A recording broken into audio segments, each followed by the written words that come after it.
Bismillahirrahmanirrahim. Assalamualaikum warahmatullahi wabarakatuh. Jumpa lagi bersama kami di Education Talk hari ini. Dan tentunya kami membawa pembicara yang sangat inspiratif. Siapakah beliau? Bersama saya Riri Mulkhairi hari ini akan memandu podcast Education Talk dengan membawa tokoh inspiratif baru di Universitas Bosowa dan baru saja dikukuhkan menjadi guru besar di Fakultas Ilmu Sosial dan Ilmu Politik Universitas Bosowa. Dan langsung saja saya perkenalkan, beliau adalah Profesor Haji Dr. Deli Mustafa MSI. Assalamualaikum Prof. Waalaikumsalam. Bagaimana kabarnya Prof? Alhamdulillah, berkat doa kita bersama. Alhamdulillah. Bagaimana kesan dan pesannya Prof setelah secara resmi dikukuhkan menjadi guru besar di Fakultas Ilmu Sosial dan Ilmu Politik? Ya, makasih ya. Kalau misalnya pertanyaan kesan dan pesan, Iya. saya pikir sangat berkesan ya. Iya. Dalam arti ini suatu penganugerahan yang diberikan oleh Unibos kepada saya dalam hal perolehan guru besar saya. Dan insya Allah mudah-mudahan dengan penganugerahan pengukuhan ini saya bisa mengabdikan diri di Unibos ya. Amin. Membantu Unibos dalam mengembangkan Unibos ini. Ya, karena saya dengar Unibos ini akan mengarah kepada perguruan tinggi unggul. Ya. Wah. Ya, dalam arti salah satu persyaratan perguruan tinggi unggul kan itu adalah jumlah daripada guru besar yang dimiliki. Nah, mudah-mudahan dengan keberadaan saya di sini dan dengan pengukuhan saya yang telah dilakukan oleh perguruan tinggi yang luar biasa ini, ya. Mudah-mudahan apa yang dicanangkan oleh pimpinan-pimpinan di Unibos, mulai dari rektor dan ketua yayasan bahkan founder Ahsan Mahmud, bisa terpenuhi ya. Amin. Sesuai dengan apa yang diinginkan. Dan kabarnya Prof dilantik dan dikukuhkan menjadi guru besar di dalam bidang ilmu administrasi publik ya Prof? Ya betul, jadi saya ini adalah memang dosen yang memang disiplin ilmu administrasi publik yang merupakan ilmu yang linearitasnya itu mulai dari S1, S2 dan S3. Dan saya pikir ilmu administrasi publik ini adalah ilmu yang sangat berperan juga dalam melihat bangsa ini jauh lebih baik. Betul sekali Prof. Dan berbicara tentang linear, apakah untuk menjadi seorang guru besar ini Prof harus mencakup atau memenuhi persyaratan linear dalam bidang pendidikan Prof? Ya, sebenarnya kalau kita ingin memudahkan untuk mencapai guru besar, linearitas itu memang perlu kita miliki ya, karena kalau kita tidak linear ya kayaknya akan menyulitkan juga kita ini mau guru besarnya bidang ilmu apa ya? Iya betul. Ya, tetapi kalau misalnya linearnya itu sudah jelas mulai S1, S2, S3, saya pikir tidak bisa dipungkiri lagi bahwa kita ini guru besar memang bidang ilmu kita adalah ilmu administrasi publik, sama yang saya sandang saat ini. Betul. Kalau boleh Prof dijelaskan kepada pemirsa yang ada di rumah, mungkin pemirsa yang ada di rumah belum tahu apa itu kata linear Prof sebelumnya. Okay. Linear itu maksudnya bahwa ilmu yang kita emban itu mulai dari S1, S2, dan S3 prodinya sama. Contoh misalnya ilmu administrasi publik S1 itu yang saya emban. Okay. Kemudian lanjut S2 juga menjurus kepada ilmu administrasi publik. Betul. Juga pada S3 tertuju juga pada ilmu administrasi publik. Itu ilmu publik itu sama dengan ilmu administrasi negara. Baik. Jadi kalau misalnya ada orang mengatakan ilmu administrasi negara, ya itulah ilmu administrasi publik. Oke.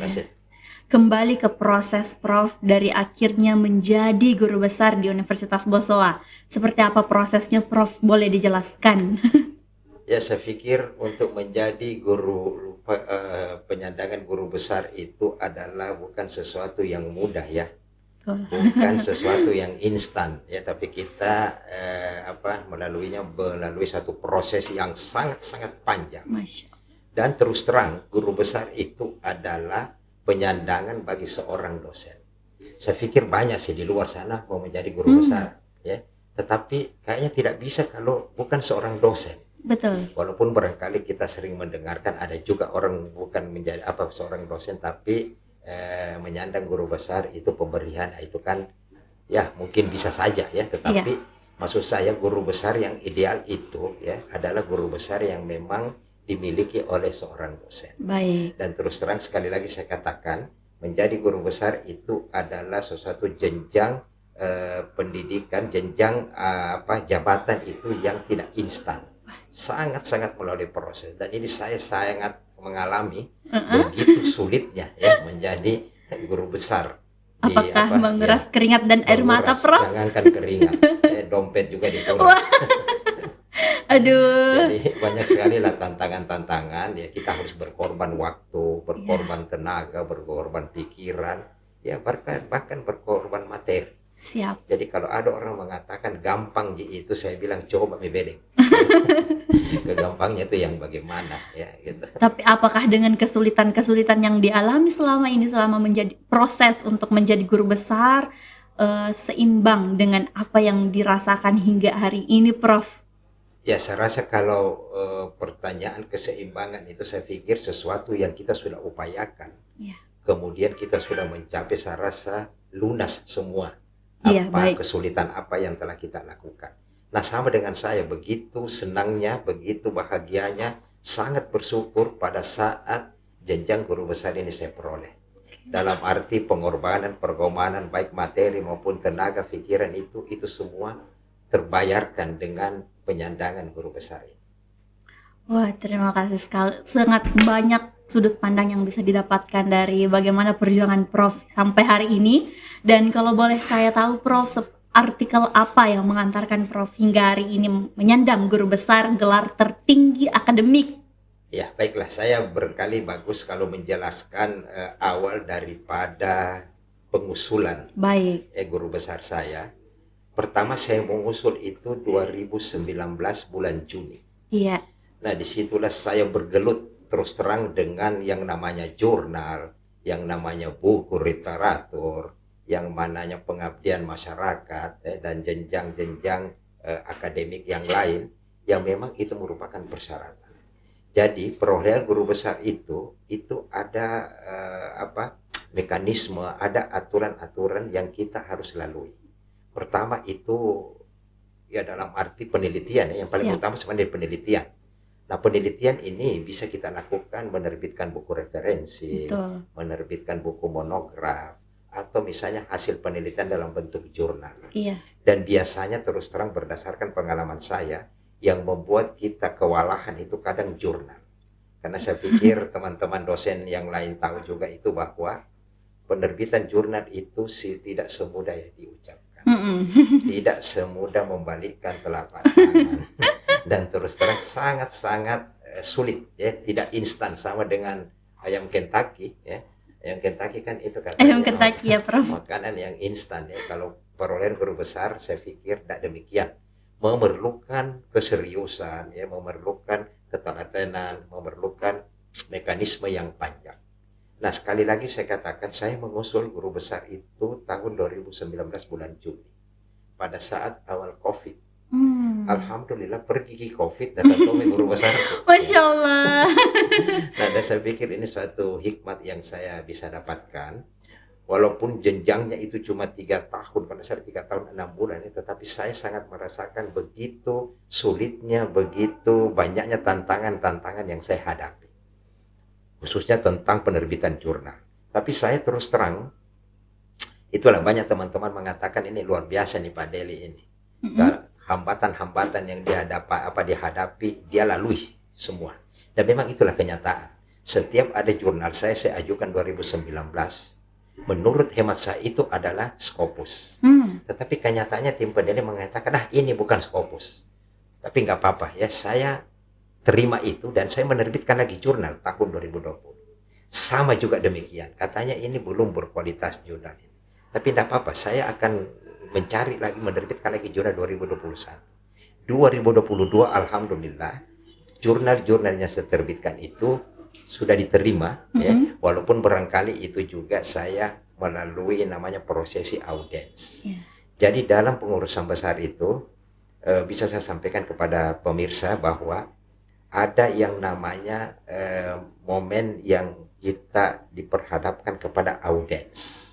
Nah, ini juga audiens ini bisa kita diusulkan oleh kepala LL-Dikti, yang mana disetujui oleh tim penilai pusat.